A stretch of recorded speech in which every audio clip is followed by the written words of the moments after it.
네, 오늘도 우리가 함께 가슴에 손을 올리고 선포하며 나갔으면 좋겠습니다. 하나님의 사랑이 우리를 채우십니다. 하나님의 사랑이 우리를 채우십니다. 우리는 그 사랑을 이루어갑니다. 우리는 그 사랑을 이루어갑니다. 그 사랑으로 우리는 서로를 세워갑니다. 그 사랑으로 우리는 서로를 세워갑니다. 아멘. 네, 이 고백대로 살아가는 우리 채움, 이룬 세움 될 수 있기를 간절히 소망합니다. 우리는 계속해서 복음에 대해서 말씀을 나누고 있습니다. 우리 지난 2주간 나누었던 이 복음에 관련된 핵심 내용을 짧게 요약해 보면 다음과 같습니다. 하나님께서는 하나님 나라를 창조하시고 그 하나님 나라에 살고 있던 사람들 가운데 하나님의 복을 더하여 주셨습니다. 하나님의 형상을 따라 지음받았고 하나님의 복을 받았으며 하나님으로부터 다스리는 권세 또한 부여받았습니다. 그러나 안타깝게도 이 첫사람이었던 이 아담과 하와는 하나님을 창조자이자 통치자로 인정하기를 거부하였습니다. 하나님의 뜻 가운데 순종하는 것을 거부했던 것입니다. 그 결과는 참담하였습니다. 죄인이 된 아담과 하와는 하나님의 영광을 잊어버렸고 하나님으로부터 처음 받았던 복 또한 누릴 수 없게 되었습니다. 모든 것을 풍성하게 공급해 주던 이 에덴 동산조차 저주받게 되었습니다. 결국 그들은 하나님 나라라고 불리던 에덴 동산으로부터 쫓겨나는 벌을 받게 되었습니다. 곧 그들의 죽음을 의미하는 것이다라고 할 수 있습니다. 그런데 이것으로 끝일까요? 이들의 죄가 판치더니 죄의 한복판 가운데에서도 하나님께서는 그들을 벌하기만 하지 않으시고 그들을 구원하여 줄 방법을 말씀하고 계십니다. 원시복음을 말씀하여 주셨고요.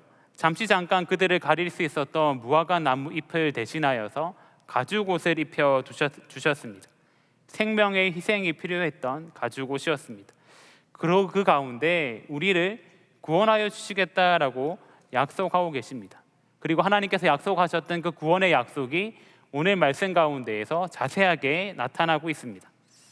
이 하나님의 구원의 약속에 대해서 우리가 조금 더 쉽게 이해하기 위하여서 책 하나를 소개하면서 말씀을 시작할까 하는데요. 바로 팀 켈러 목사님께서 쓰신 탕부 하나님이라는 책입니다. 이 책에서는 누가복음 15장에 나오는 돌아온 탕자 비유를 새롭게 풀어주고 있습니다. 우리는 보통 집을 나가서 방황하다 돌아온 둘째 아들에게만 초점을 맞추고 이야기를 하는데 이 책에서는 둘째 아들뿐만 아니라 사랑을 아낌없이 쏟아주시는 아버지에 대한 초점과 또 그 집 가운데 함께 있지만 이 아버지의 은혜를 제대로 생각하지 못했던 첫째 아들까지 함께 조명하여서 이야기를 풀어가고 있습니다. 첫째 아들은 집을 떠나지 않고 아버지와 늘 함께 있었지만 아버지의 마음을 전혀 알지 못했습니다. 겉으로는 아버지께 순종하는 것처럼 보였을지 모르겠지만 속으로는 자신의 의로 가득 찼던 사람이었습니다.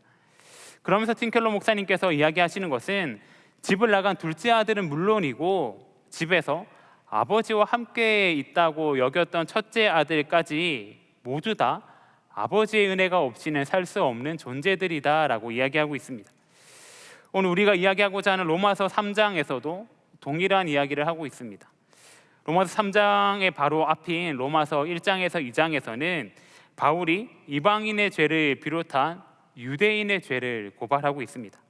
당시 유대인들은 자신들이 율법을 지키고 있고 하나님께서 말씀하셨던 이 할례를 행한다는 그 이유 하나만으로 우리는 하나님께 택함 받은 존재이며 하나님의 심판을 받지 않을 것이다 라고 생각하고 있었습니다. 이런 생각을 가지고 있는 것 자체가 물론 잘못된 생각인데 당시 로마 교회에는 유대인을 비롯하여 이방인들이 함께 모여 살고 있었기 때문에 이 유대인들이 이방인들을 깔보기 시작했던 겁니다. 우리는 너희들과 다른 존재야 라고 생각하기 시작하였기 때문입니다. 이로 인해서 그 공동체 가운데 갈등이 지속되고 있었습니다. 이런 모습이 바른 모습일까요? 네, 결코 바른 모습이라고 할 수 없을 것입니다. 율법으로 의롭다함을 받으려고 생각하는 것들, 그리고 또 율법을 주장하는 것들은 모두 거짓된 것입니다. 그 모든 것들은 거짓된 것이고 참된 것은 오직 하나님 한 분밖에 계시지 않기 때문입니다. 그래서 오늘 우리가 읽진 않았지만 로마서 3장 4절에서도 참되신 하나님에 대해서 다음과 같이 고백합니다. 그럴 수 없습니다. 사람은 다 거짓말쟁이이지만 하나님은 참되십니다. 성경에 기록한 바 주님께서는 말씀하실 때에 의로우시다 인정을 받으시고 재판을 받으실 때에 주님께서 이기시려는 것입니다 한 것과 같습니다. 아멘. 하나님 한 분만이 참되시기에 하나님에게만 우리의 참된 방법이 있는 것입니다. 우리 인간에게는 아무런 방법이 없습니다. 유대인들은 자신들이 유대인인 것 하나만으로, 율법을 지키고 할례를 행한다는 그 이유 하나만으로 자부심을 느끼고 자랑하려고 했지만 유대인이란 신분 그 자체는 아무런 의미가 없습니다.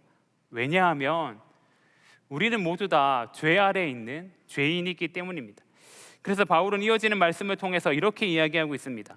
그러면 어떠하냐? 우리는 나으냐? 결코 아니라 유대인이나 헬라인이나 다 죄 아래에 있다고 우리가 이미 선언하였느니라.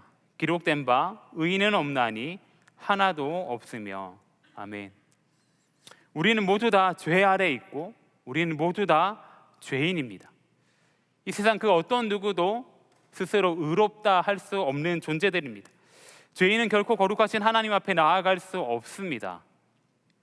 그런데 우리는 지난주 말씀을 통해서 하나님께서 인간이 범죄한 직후부터 우리를 구원하기 위한 계획이 있으시다라고 말씀을 들었는데 우리가 어떤 방법을 통해서 하나님께서 우리 가운데 베푸시는 구원을 누릴 수가 있을까요? 하나님께서 주시는 그 구원의 약속을 우리가 이루기 위하여서 우리는 어떤 것들을 해야 할까요? 오늘 말씀을 통해 함께 나누길 소망합니다. 첫 번째로 우리는 모두 하나님의 은혜가 절실히 필요한 존재라는 것을 깨달아야만 합니다. 유대인들의 경우 이 율법을 최우선으로 생각했습니다. 율법이 자신들을 구원하는 것이다 라고 생각하였습니다. 그래서 19절에서는 이들을 가리켜서 율법 아래에 있는 자들이다 라고 이야기하고 있습니다. 사실 율법의 처음 목적은 좋은 것이었습니다. 하나님께서 얼마나 거룩하신 분인가를 나타내는 것과 동시에 하나님께서 이스라엘 백성들을 얼마나 사랑하시는지를 나타내는 것이 율법이었습니다. 선악과를 통해서도 말씀드렸던 것과 마찬가지로 하나님께서는 이스라엘 백성들이 율법을 지키는 것을 통하여서 하나님과 더 깊은 관계를 맺기를 원하셨습니다. 이스라엘 백성들을 사랑하시는 하나님의 마음을 깊이 알기를 원하셨습니다. 그런데 이 이스라엘 백성들은 이 하나님의 말씀을 오해하였고 그 율법을 한 글자 한 글자 빼놓지 않고 지키기 위해 애썼습니다. 이것은 하나님께서 원하셨던 율법의 본질이 결코 아닙니다.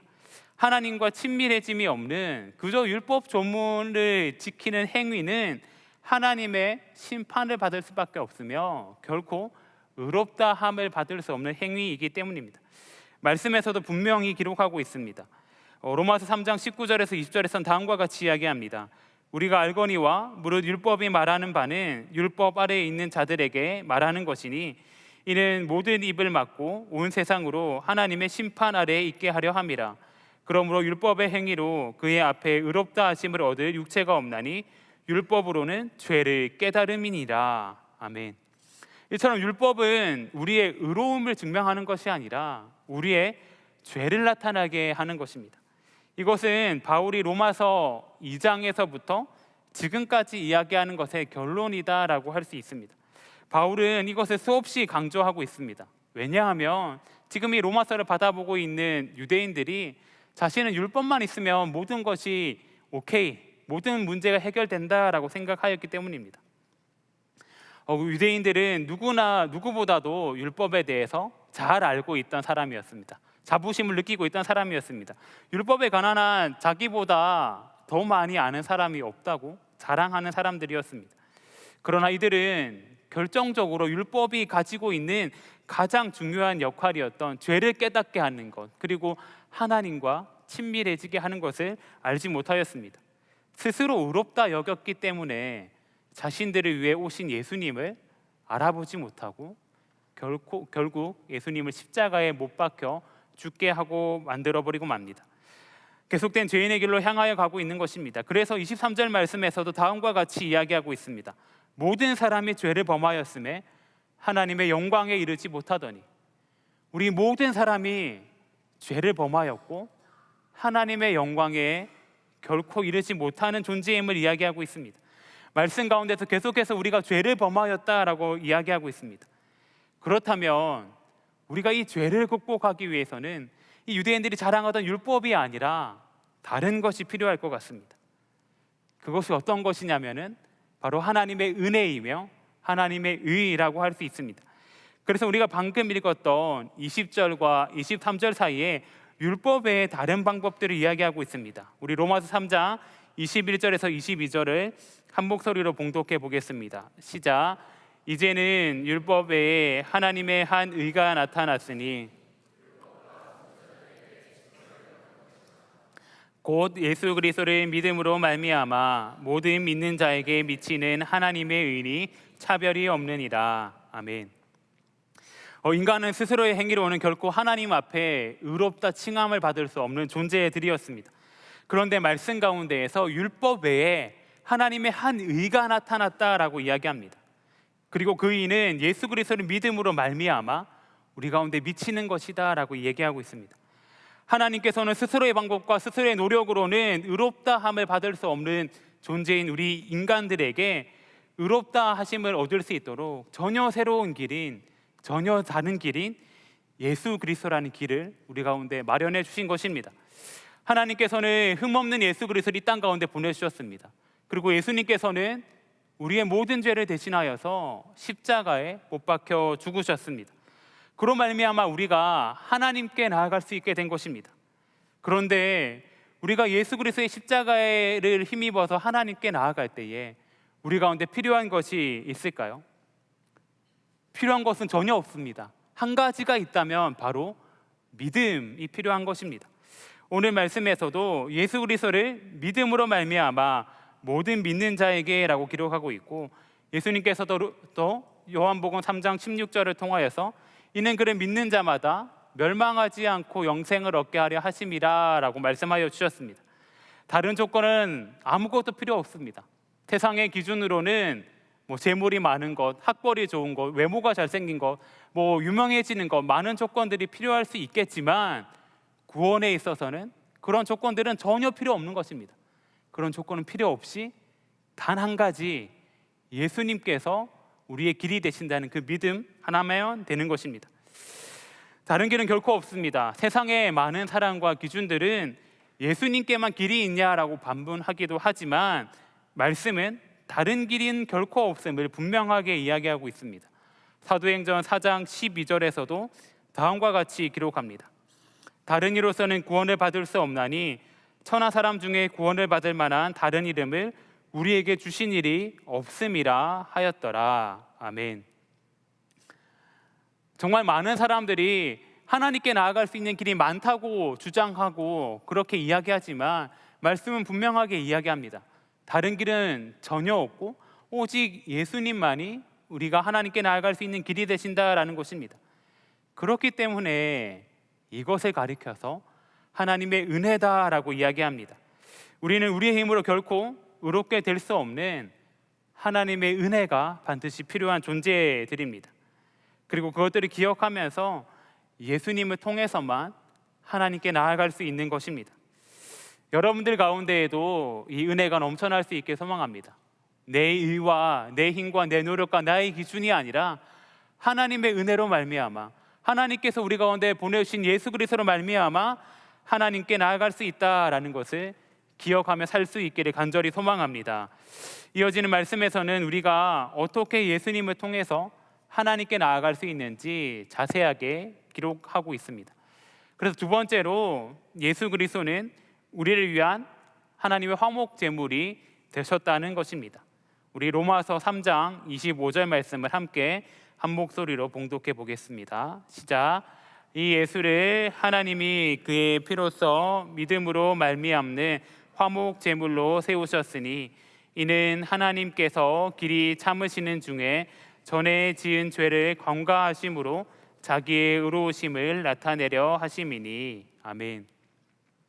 오늘 말씀 가운데에서 예수님께서 우리의 화목 제물이 되어 주셨다라고 이야기하고 있습니다. 우리가 매년 성경 통독에 도전하면서 처음 만나게 되는 벽인 레위기에서는 제사에 대해서 자세히 설명하고 있는데요. 레위기를 보면 크게 이제 제사의 5가지 방법이 기록되어 있습니다. 번제, 소제, 속죄제, 속건제, 화목제가 다음과 같습니다. 네, 앞에 화면에 나오지요. 그런데 이렇게 많은 이 5가지 제사 방법 중에서 왜 굳이 화목제라고 꼭 집어서 이야기하는 걸까요? 이것은 이제 화목제의 역할이 무엇인지를 알게 된다면 빨리 이해가 될 것인데요. 레위기 7장에서는 화목제에 대해서 자세하게 설명하고 있는데 그 설명을 가만히 읽어보면은 화목제를 드리는 목적을 우리가 알 수가 있습니다. 그 목적이 무엇이냐면은 바로 하나님과의 관계 회복이다라고 할 수 있습니다. 다른 제사들은 하나님을 향한 헌신을 나타내거나 하나님으로부터 우리의 죄를 사함받기 위해서 드리는데 화목제는 그것을 뛰어넘어서 하나님과 친밀한 관계로 나아가는데 그 목적이 있습니다. 바울이 예수님을 가리켜서 화목 제물이라고 한 것은 예수님께서 우리를 위해서 십자가에 달려 죽으신 그 십자가 사건이 우리의 죄를 사해 주는 것을 더 뛰어넘어서 막혀있던 하나님과 우리 관계를 회복시키고 하나님과 우리 사이를 화목한 관계, 친밀한 관계로 변화시켜 준다라는 사건임을 강조하기 위함입니다. 하나님께서는 하나님 나라를 창조하시고 그 안에 살아가던 아담과 하와는 하나님과 가장 친밀한 관계를 누리면서 살았습니다.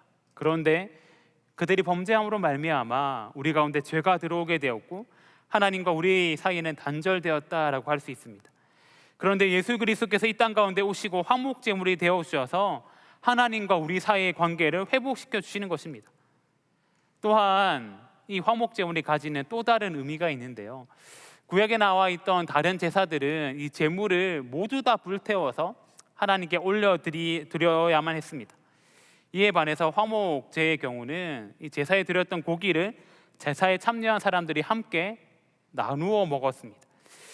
한 식탁에 둘러앉게 된 것입니다.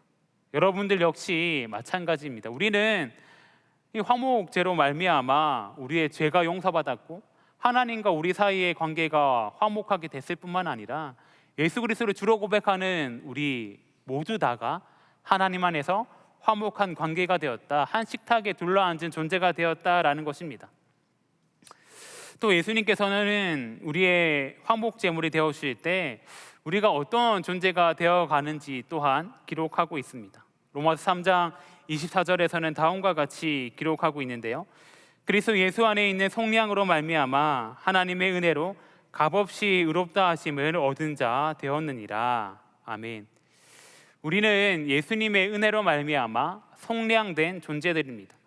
이 속량이라는 단어는 사실 이 바울 시대 때 많이들 사용되었던 단어 중 하나입니다. 이것이 어떤 것을 의미하냐면은 이 돈을 받고 죄수나 노예를 완전히 자유롭게 풀어줄 경우에 이 속량이라는 단어를 사용하였습니다. 즉 예수 그리스도로 말미암은 우리의 구원의 이 길이 단순히 우리의 죄의 의식을 완화하거나 형벌을 지금 받지 않고 나중에 받게 하는 형벌의 유예 정도가 아니라 우리를 죄 가운데에서 완전히 회방시키는 이 완전한 죄로부터의 해방임을 이야기하고 있는 것입니다. 더 이상 우리 가운데 예수 그리스도의 속량으로 말미암아 남아있는 죄가 없다라는 것을 이야기하고 있는 것입니다. 이것은 우리의 능력이 뛰어나서가 아닙니다. 하나님의 은혜로 말미암음입니다. 하나님의 은혜가 있기 때문에 우리는 더 이상 값을 치를 필요가 없는 것입니다. 이와 비슷한 말씀이 이사야서 말씀에서도 기록되어 있는데요. 이사야 55장 1절 말씀을 보면 다음과 같이 기록하고 있습니다. 오호라 너희 모든 목마른 자들아 물로 나아오라 돈 없는 자도 오라 너희는 와서 사 먹되 돈 없이 값 없이 와서 포도주와 젖을 사라. 아멘. 이 이사야서 말씀에서는 하나님께서 이스라엘 백성들을 회복시킬 것을 이야기하고 있는 장면인데요. 여기서 말씀을 가만 묵상하다 보면 이상한 점이 한 가지가 보입니다. 돈이 없으면 와서 공짜로 먹어라, 값 없이 먹어라가 맞는 표현일 것 같은데 말씀에서는 돈 없는 자들이 와서 사 먹으라라고 얘기하고 있습니다. 돈 없는 것과 사 먹는 것이 연결이 안 되지 않나요? 그런데 하나님께서 이렇게 말씀하신 이유는 우리는 돈이 없지만, 우리는 값을 지불할 능력이 없지만 우리 대신해서 값을 치르신 분이 계시다는 것을 의미합니다. 그분이 어떤 분일까요? 네, 잘 아시는 것처럼 예수 그리스도이십니다. 예수님께서 우리를 위하여서 십자가의 죽으심으로 말미암아 모든 값을 지불하셨기 때문입니다. 그렇기 때문에 우리에게는 공짜처럼 보이지만 결코 공짜가 아니고 값비싼 것입니다. 오늘 말씀에서도 하나님의 은혜로 말미암아 값없이라고 되어 있지만 하나님의 은혜라는 전제 조건이 있기 때문에 값없이가 아니라 값비싸다라고 할 수 있습니다. 하나님의 은혜는 이처럼 값비싼 것입니다. 우리가 잘 아는 선한 능력으로라는 찬양의 가사를 쓰신 보네퍼 목사님께서 쓰신 나를 따르라라는 책에서는 하나님의 은혜가 결코 값없지 않으며 얼마나 값비싼지에 대해서 다음과 같이 이야기하고 있습니다. 은혜가 값비싼 까닭은 인간의 생명을 대가로 치르기 때문이요, 인간에게 생명을 선사하기 때문이다. 은혜가 값비싼 까닭은 죄를 나무라고, 죄인을 의롭다고 인정하기 때문이다. 은혜가 값비싼 까닭은 무엇보다도 은혜가 하나님에게 값비싼 것이기 때문이요, 은혜를 위해 하나님이 아들의 생명을 대가로 치르셨기 때문이요, 또 은혜가 값비싼 까닭은 하나님에게 값비싼 것이 우리에게는 값싼 것이 될 수 없기 때문이다. 그것이 은혜인 까닭은 하나님이 자신의 아들을 귀하게 간직해 두지 않으시고 우리를 위해 주셨기 때문이다. 값비싼 은혜란 하나님이 인간이 되셨다는 것이다. 사랑하는 동안의 청년 여러분, 이 사실이 여러분의 마음 가운데 얼마나 다가오고 있으신가요? 하나님께서는 하나님의 은혜로 말미암아 우리를 속량하여 주셨습니다. 우리에게는 값 없이 주신 은혜일지 모르겠지만 하나님께는 자신의 모든 것을 내어주신 은혜입니다. 이것을 기억하는 것을 넘어서서 믿으실 수 있기를 소망합니다. 아무에게나 이 은혜가 주어지는 것이 아니기 때문입니다. 믿음이 필요합니다. 하나님께서 행하신 일들에 대한 믿음이 필요합니다. 예수님께서 십자가의 죽으심이 다른 사람이 아니라 나를 위해 죽으신 죽음이라는 것을 믿고 그 은혜를 받는 것만이 구원에 이르는 길입니다. 예수님께서 우리를 위해 화목 제물이 되셨다는 믿음이 있을 때 우리의 모든 죄가 사해지고 우리는 의롭다 하심을 입을 수 있습니다. 너무나도 값비싼 은혜를 여러분의 평생의 삶을 통해서 경험할 수 있기를 간절히 소망합니다. 또한 세 번째로 우리가 살펴볼 것은 예수 그리스도 안에서 하나님의 공의와 사랑이 동시에 나타난다는 것입니다. 계속해서 예수님의 십자가가 가지는 의미에 대해서 이야기를 하고 있는데, 이렇게 이야기를 하다 보면 어떤 분들은 이런 질문을 할 수도 있을 것 같습니다. 예수님께서 꼭 십자가에서 그렇게 죽으셔야만이 우리를 구원하실 수 있으셨나요? 조금 더 편한 방법은 없었을까요? 라는 질문입니다. 만약 이런 생각을 가지고 있다면 아직까지 우리 죄의 심각성을 알지 못하는 것일 겁니다. 내가 하나님 앞에서 얼마나 큰 죄인인지를 깨닫는다면 예수님의 그 십자가 형벌을 가리켜서 너무하다라는 말은 결코 할 수 없을 것입니다. 왜냐하면 거룩하신 하나님께서는 어떤 죄도 용납하지 않으시는 분이시기 때문입니다. 죄에 대해서는 반드시 심판을 하고 넘어가십니다. 우리는 이것을 가리켜서 하나님의 공의로움이다 라고 이야기합니다. 시편 11편에서도 여호와는 공의로우사 의로운 일을 좋아하시나니 라고 이야기하기도 하였습니다. 그러나 동시에 하나님께서는 사랑의 하나님이십니다. 사랑의 하나님이 어떻게 드러나나요? 우리가 죄를 범하였음에도 불구하고 자신의 아들을 보내셔서 우리의 모든 죄를 담당하게 하셨고 우리를 용서하여 주셨습니다. 이것을 가리켜서 하나님의 사랑이라고 이야기하지 않는다면 어떤 것을 사랑이라고 이야기할 수 있을까요? 하나님의 사랑은 구약 말씀에서부터도 잘 나타나고 있습니다. 시편 103편에서는 여호와께서는 은혜로우시며 자비로우시며 노하기를 더디하시며 인자하심이 풍부하시도다라고 기록하고 있습니다. 그리고 오늘 말씀에서도 하나님의 공의로우심과 사랑이 잘 나타나고 있습니다. 우리 로마서 3장 26절 말씀을 함께 한 목소리로 봉독해 보겠습니다. 시작. 곧 이때에 자기의 의로우심을 나타내사 자기도 의로우시며 또한 예수 믿는 자를 의롭다 하려 하심이라. 아멘. 말씀의 앞부분에서 나오는 하나님께서 의로우시다 말씀하시는 것을 통하여서 하나님의 의로우신 공의로우심을 우리는 알 수 있습니다. 또한 예수 믿는 자를 의롭다 하려 하심이라 말씀하시는 것을 통하여서 우리는 하나님의 사랑을 느낄 수가 있습니다. 그런데 이렇게 들었을 때 우리 하나님의 공의와 이 사랑이라는 개념이 마치 대립되는 개념처럼 여겨지기도 하는데, 이 대립되는 개념이 예수님의 십자가에서 만나게 됩니다. 만약 하나님의 공의로우심만 강조한다면 죄인인 우리 인간에게는 아무런 희망이 없을 것입니다. 반면에 사랑만 강조한다면 죄에 대한 심각성이 가려지고 말 것입니다. 그런데 예수 그리스도의 십자가 가운데에서 이 하나님의 공의와 사랑이 함께 만나게 됩니다. 십자가에서 예수님께서 죽으심으로 말미암아 죄에 대한 심판, 즉 공의가 나타나고 있습니다. 또한 십자가에서 모든 죄를 멸하시는 것으로 말미암아 우리를 구원하여 주시기 때문에 우리를 향한 하나님의 사랑이 담겨져 있는 것입니다. 하나님의 공의와 사랑에 대해서 다시 한 번 더 정리를 해보겠습니다. 예수님이 우리를 위해 십자가에 대신해서 죽으신 것은 하나님의 놀라운 사랑이다라고 할 수 있습니다. 뿐만 아니라 하나님은 의로우신 분이십니다. 하나님은 예수님을 통해 사람들이 하나님 자신을 의로우신 분으로 알기를 원하셨습니다.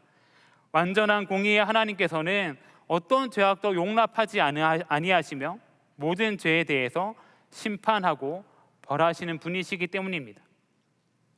우리의 죄를 용서하는 방식에도 하나님의 공의가 적용해야만 했습니다.